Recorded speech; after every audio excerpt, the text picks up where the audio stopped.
como todos tienen mascarilla, ¿verdad? El juez, para que puedan escuchar lo que va a decir, hacer más fácil la audición, por eso se está quitando la mascarilla, porque creo que no debo tener tanta mala suerte que salte un coronavirus que violente la mascarilla de usted y que venga precisamente donde mí. Aunque, como dicen que a veces, cuando uno está de mala suerte, dice que se cae de espalda y se rompe la boca. Miren, yo les decía, y ojalá que esto sirva para una próxima ocasión, de que el Ministerio Público, cuando tenga casos de esta naturaleza, traiga de manera puntual las imputaciones a cada persona y que se le haga comprender a cada uno de qué se le acusa. Porque si ustedes ven cómo se conocen las medidas de coerción, y yo he visto medidas de coerción en Estados Unidos, ustedes ven que llega el fiscal y dice: mire, magistrado, al imputado fulano de tal se le encontró con droga o cometiendo tal infracción. El imputado habla o habla el abogado, hace su pedimento y el juez decide, porque el juez ahí no tiene capacidad. Yo no tengo ni estoy en condiciones de fajarme a discutir si el Ministerio Público me está mintiendo o no me está mintiendo. Ahora, el Ministerio Público está prevalido de un principio de buena fe. El juez supone que el Ministerio Público actúa en esa dirección. Como cuando un policía me dice: mire, magistrado, le ocupamos un arma de fuego a fulano de tal. El juez no puede decir si eso es mentira o eso es verdad, pero el juez tiene que creer que ese agente de la policía levantó un acta de registro y certifica que le ocupó esa arma de fuego a ese ciudadano. Esa es la verdad que el juez no puede rebatir, porque se la está estableciendo una persona que tiene fe pública para eso. El escenario ya para otro tipo de discusiones no es este.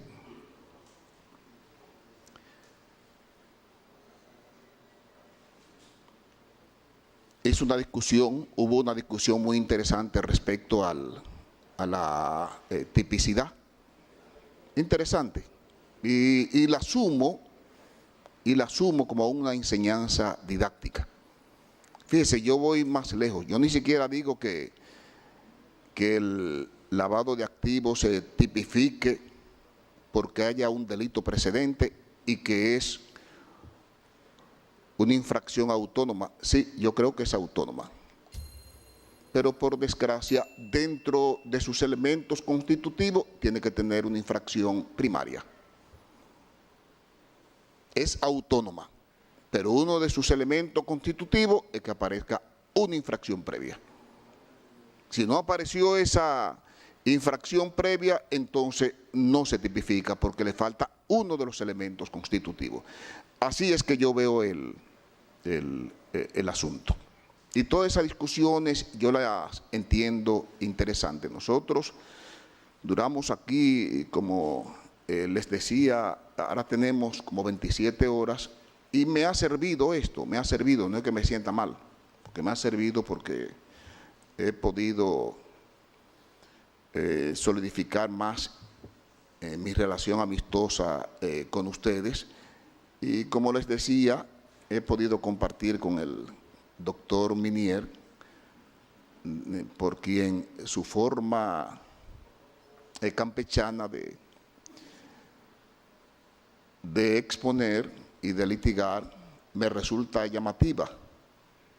Y Y no hay discusiones más llamativas que esas discusiones que se dan entre el doctor Minier y la magistrada Jenny Berenice. Yo me pasaría los días escuchándolo discutir, escuchándolo litigar, porque de verdad que Santiago ha dado lumbreras, y eso hay que reconocerlo.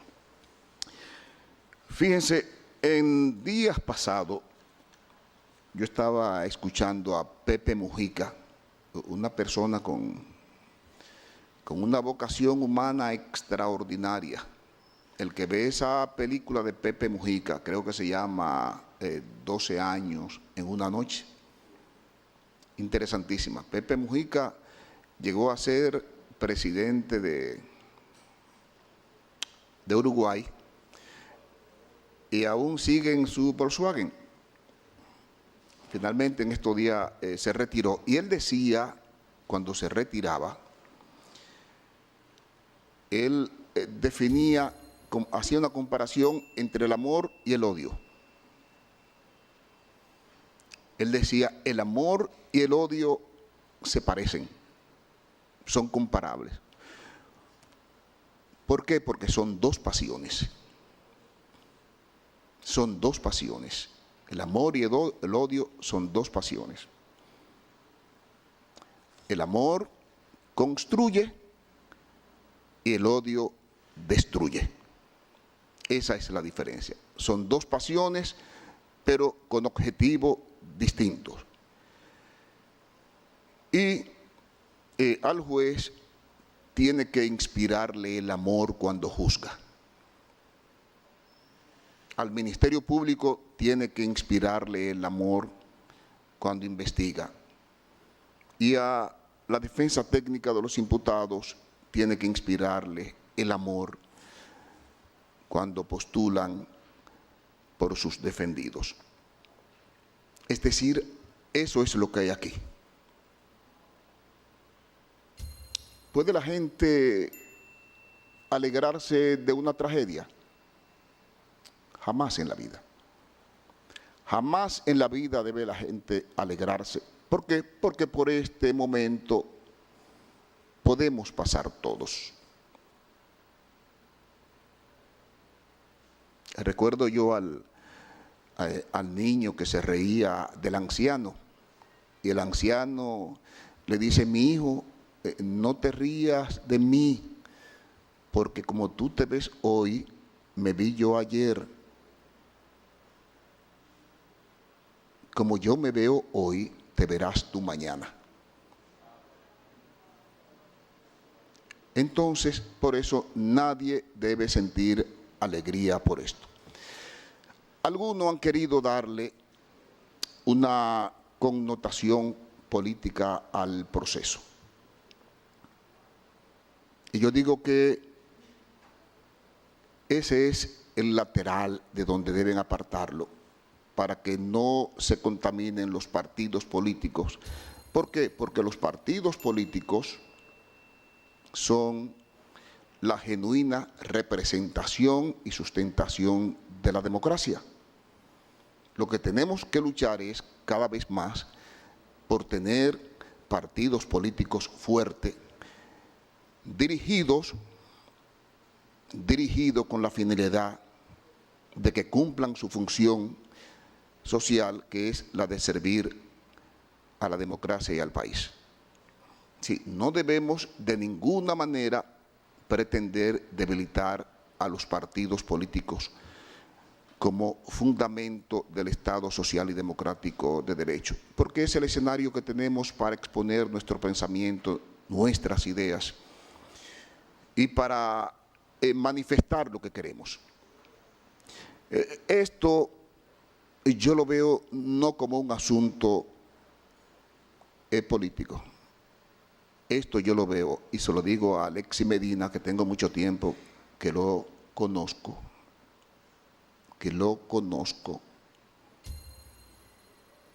como un mal pago familiar que nunca debió haber sido. En una ocasión Alexis vino aquí con un problema y me consultó. Y si él no me deja mentir, yo le dije a Alexis, deja eso así. ¿Y sabe por qué le pedí que dejara eso así? Yo decía, mira, tú eres hermano del presidente de la República. Tú eres hermano del presidente de la República.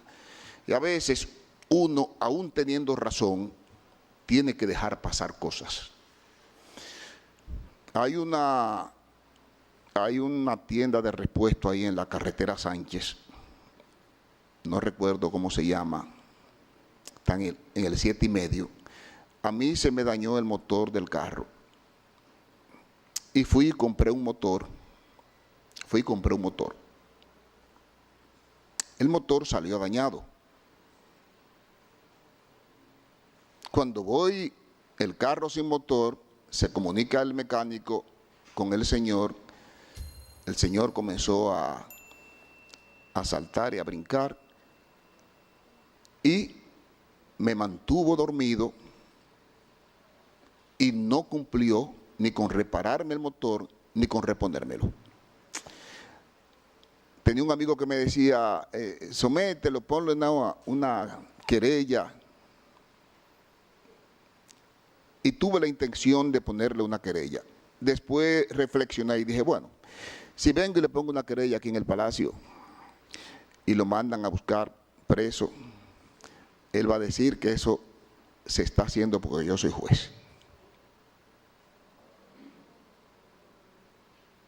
Y esas son de las limitaciones que tenemos nosotros cuando tenemos funciones públicas o cuando tenemos familia que ocupan posiciones cimeras en el Estado.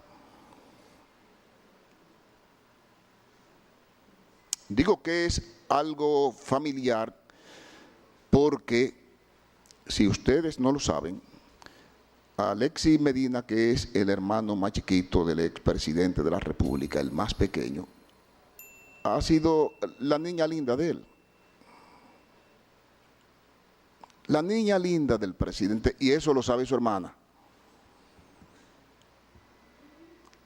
Que el expresidente de la República ha sentido una debilidad extraordinaria por su hermano.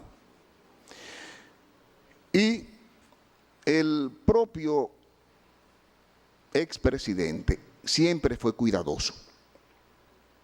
Y yo soy testigo de eso. Siempre fue cuidadoso y mantuvo a Alexis a distancia.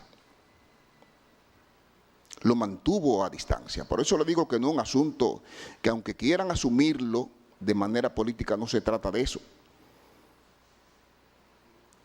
Se trata de una falla familiar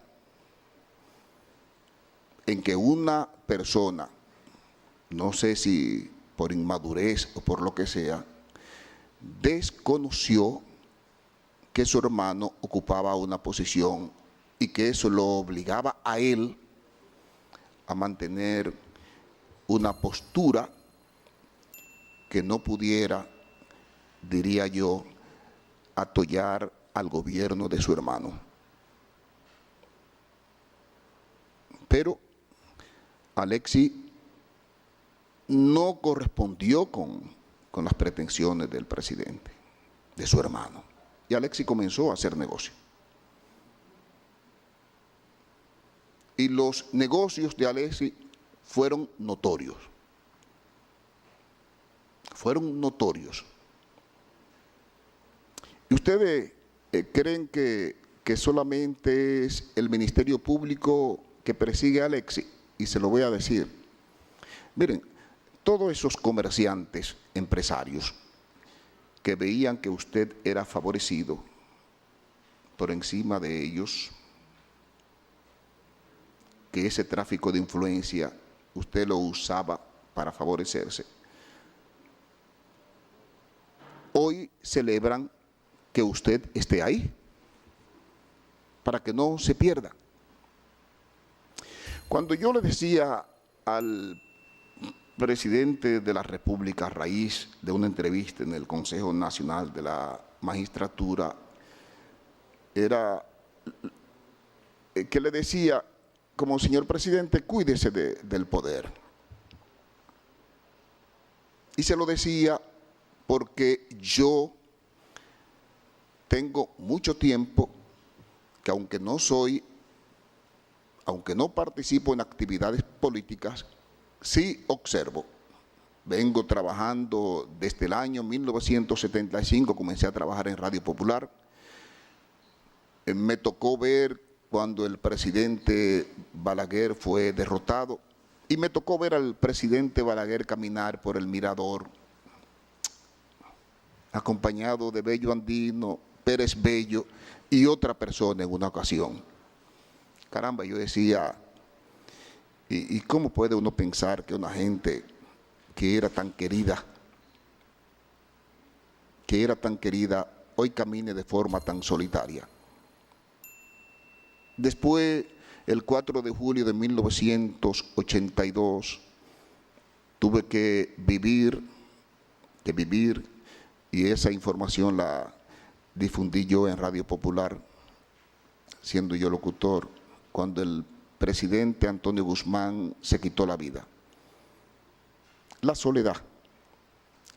Pero más penoso para mí fue ver cómo murió el doctor Salvador Jorge Blanco. Una persona que yo recuerdo que trabajaba yo para Radio Popular e iba a cubrir todos los lunes su visita a las 7 de la mañana al Consejo Estatal del Azúcar. Y después el doctor Jorge Blanco, con tantas personas a su lado sirviéndole, termina muriendo solo porque se cayó de una cama, sin ni siquiera una persona que lo agarrara para evitar esa caída. Cuando había tanta gente a su alrededor que lo aclamaban y se reían de cualquier chiste que hicieran. Porque cuando uno está en el poder, el chiste más agrio que uno haga despierta muchísimas carcajadas. Y uno llega hasta creerse que uno nació para ser cómico, hacer drama, porque la gente se ríe de todo. Y es así, el poder es así. Mira, Alexis, y es la percepción que yo tengo, cuando se habla de funcionario, yo creo que Alexis mandaba más que los funcionarios. Mandaba más que los funcionarios. Esa es la percepción que yo tengo. El doctor Freddy Hidalgo, que duró poco tiempo en salud pública, al doctor Freddy Hidalgo, y que me perdone, yo entiendo que es un tonto poco útil. Un tonto poco útil, porque si hubiera sido de mayor utilidad, se queda a sus 8 años ahí en salud pública. Pero el doctor Hidalgo no tenía la utilidad necesaria que se requería para el tipo de negocio que se estaba haciendo con salud pública, luego con la OISOE, con FONPER. Miren, aquí se discute si coalición de funcionarios o no. En las 26 horas que duramos discutiendo, y por eso cuando alguien se paraba, yo le decía, mire, hábleme de esto, porque a veces los abogados son muy románticos y hablan muchas cosas, un discurso muy lindo, pero no se trata de eso, sobre todo en una medida de coerción. Yo quería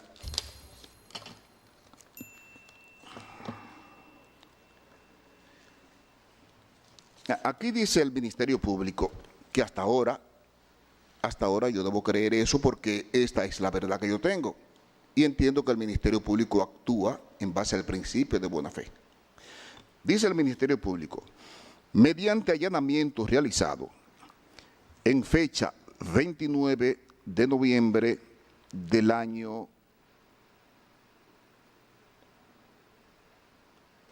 2000, 20, aproximadamente a las 3 antes meridiano, en el apartamento número T3, 29-A, 29º nivel, Torre Malecón Center, ubicado en la avenida George Washington, sector Ciudad Universitaria, Distrito Nacional, lugar donde tiene su domicilio y residencia el imputado Juan Alexis Medina Sánchez, fueron ocupadas evidencias relativas al contrato por el monto total de $1.450.000 conforme autorización del despacho DAC-30 número 00001033 del 7 de noviembre de 2018, suscrita por el director general de la OISOE, coimputado Francisco Pagán Rodríguez, dirigida al coimputado Julián Suriel en calidad de presidente de General Supply Corporation, para ser utilizado presuntamente en el asfaltado de la carretera San Juan Las Matas de Farfán. Para esta transacción se elaboró la factura proforma 2018-58 emitida por General Supply Corporation del 31 de diciembre de 2018, facturado a la Oficina de Ingenieros Supervisores de Obras del Estado, OISOE, por la cantidad de 500.000 galones de cemento asfáltico AC-30. En este allanamiento se ocupó una hoja que se titula Operación AC-30, Cuentas por Pagar, con fecha del 2 de septiembre de 2020, donde se hace constar sobre este producto que la cantidad despachada por nosotros con conduce firmados es de 500.000 galones, pero despachado real por General Supply Corporation son 166.000 galones, reflejándose como diferencia por despachar la cantidad de 333.500 galones, equivalente a un 66% pendiente de entrega, por lo que se trató de una estafa. A mí no me interesa ahí saber si Alexis es funcionario, si cae dentro de la categoría de coalición de funcionarios, porque eso no es tema de este escenario. Ahora, el Ministerio Público me está diciendo aquí lo que pasó. Y si eso pasó así, como dice el Ministerio Público, entonces efectivamente hay una estafa. Y si el director de la OISOE sabía que eso pasó así, entonces yo diría que también él se prestó a esa estafa. Usted podrá llamarle desfalco como usted quiera. Usted podrá llamarle asociación de malhechores, como usted quiera. Pero ahí está. No voy a hablarle ni siquiera de otros detalles que da el Ministerio Público cuando les presentaban las facturas,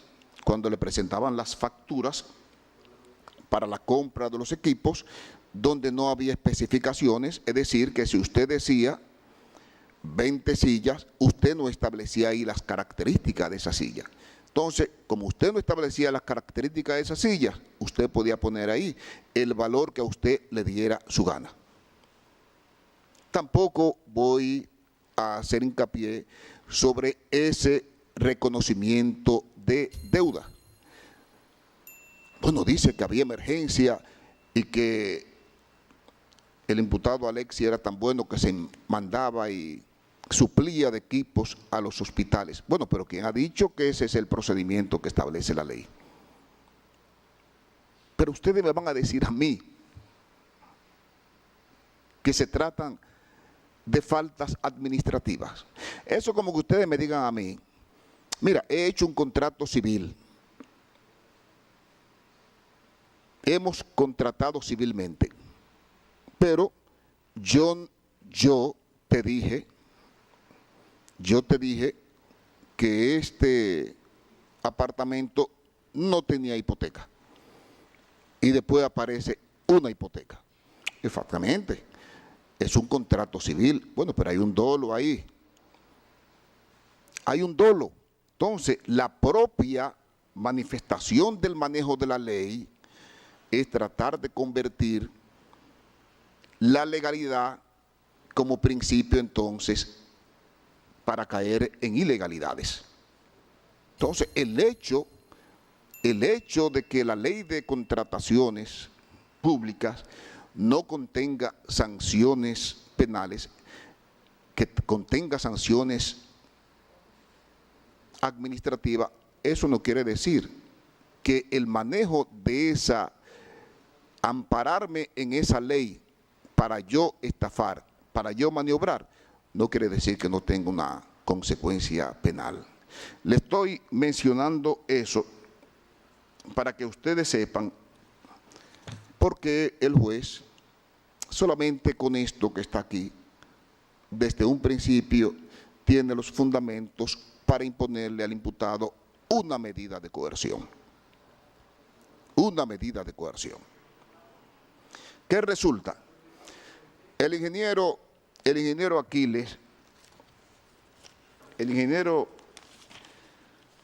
Aquiles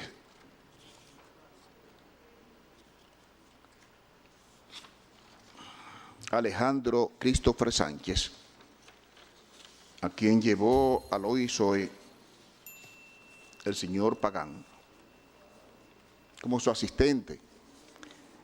Y yo entiendo, porque uno, cuando llega a un cargo, uno trata de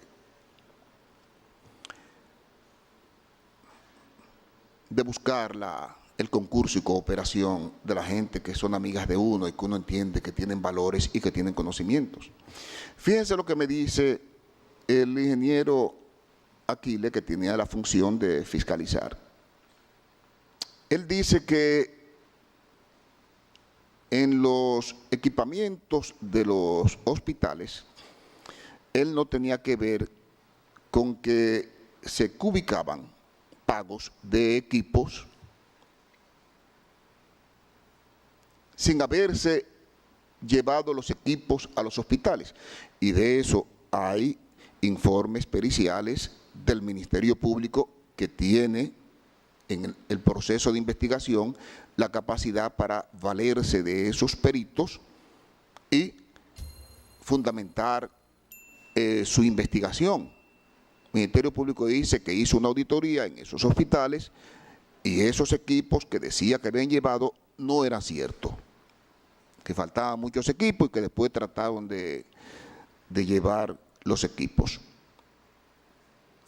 El ingeniero Aquiles dice que él era un agente que él simplemente firmaba, pero lo que me sorprende a mí del ingeniero Aquiles es lo efectivo y contundente que fue el ingeniero Aquiles cuando me dice todo lo que le ahorró al Estado Dominicano fiscalizando el Hospital del Cáncer o fiscalizando otras obras de Santiago de los Caballeros atribuida a una conocida empresa. Y yo digo, oye, tanta contundencia, tan efectivo este señor en eso, y tanta debilidad en la fiscalización cuando se trataba de Juan Alexis Medina. Eso es inexplicable. Eso es inexplicable. Y el juez eso no lo va a entender. ¿Y qué es lo que el juez cree?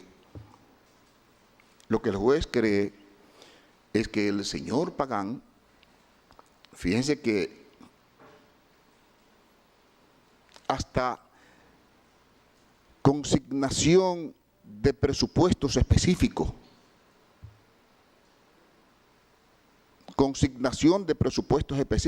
que le correspondían a otras instituciones, se le llevaron al señor Pagán porque era el más arretado de todo. Otros no se atrevían a hacer eso, pero el señor Pagán sí. Dice Alexis, yo lo felicito porque yo tengo amigos que tienen con deudas públicas 5 o 6 años. Pero la suerte de Alexis es que él tuvo amigos que le saldaron esa deuda pública lo más rápido posible antes de que se fuera el gobierno. Y la pregunta que yo me hago es, ¿y si hubiera sido yo?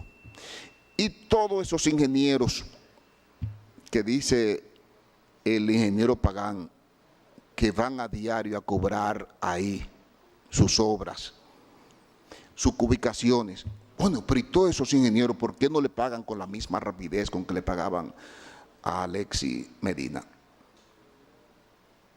¿Por qué? ¿Por qué tanta diferencia? Bueno, porque lógicamente se asociaron. Y el juez entiende que se asociaron con propósitos ilícitos, y esos propósitos ilícitos han llevado al Ministerio Público a esta investigación que tendrá que completar y que se inicia para estafar al Estado. De eso se trata. Ahora, ¿qué resulta con relación a mí? Me da pena el caso de Julián Esteban Suriel, que fíjese, Julián, miren, en el caso suyo, si me preguntaran qué pasó con usted, yo diría, mire, Julián es una persona que hacía negocio, trató de hacer negocio con Alexis, no le resultó y se fue. Eso yo creo. Ahora, ¿cuál es el problema suyo? ¿Qué diablo buscaba usted con ese fusil en ese apartamento? ¿Qué buscaba usted con armas de fuego en ese apartamento? ¿Por qué, si eso no era suyo? ¿Por qué? Porque nadie puede autorizarle a usted tener un fusil porque usted no es militar. Bueno, es que hasta para salir a la calle a un militar, siendo militar, tienen que entregarle fusil. Ahora, ¿qué busca usted con un fusil guardado? Y lógicamente eso es lo que yo estoy ponderando con respecto a usted. Porque si me dijeran respecto a los negocios suyos con Alexis, yo diría no.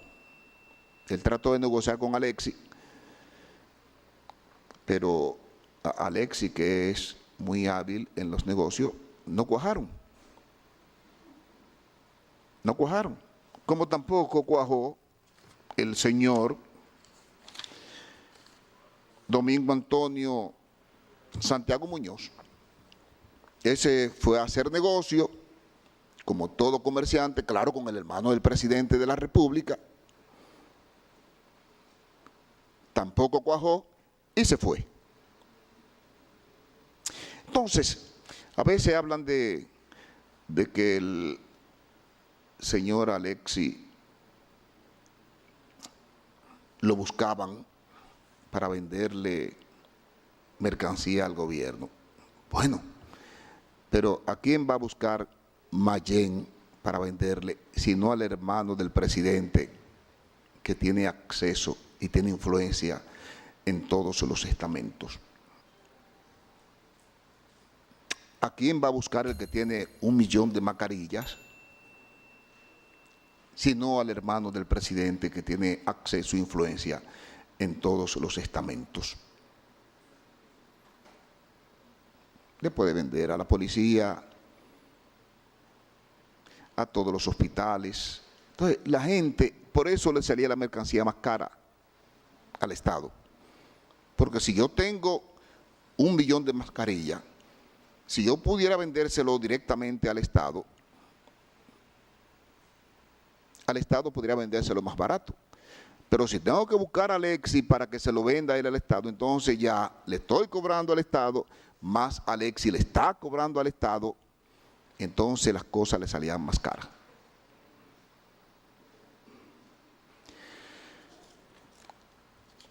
José Dolores Santana Carmona, que era quien yo le decía que él no sabía que era tan rico.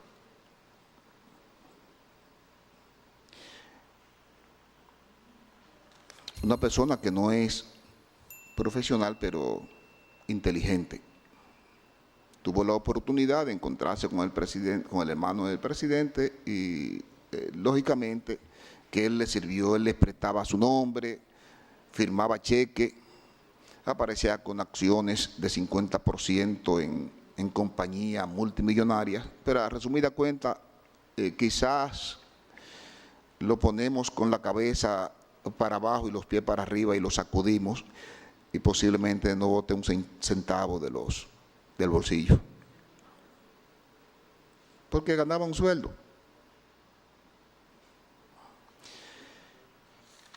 De Huácar ni decirse. Huácar vivía de aquel lado, que posiblemente cuando fueron a apresarlo lo encontraron sentado en una mecedora. Pero ¿cuál es el problema de esas personas? Bueno, que lógicamente esas personas prestaban su nombre y se prestaban a todo tipo de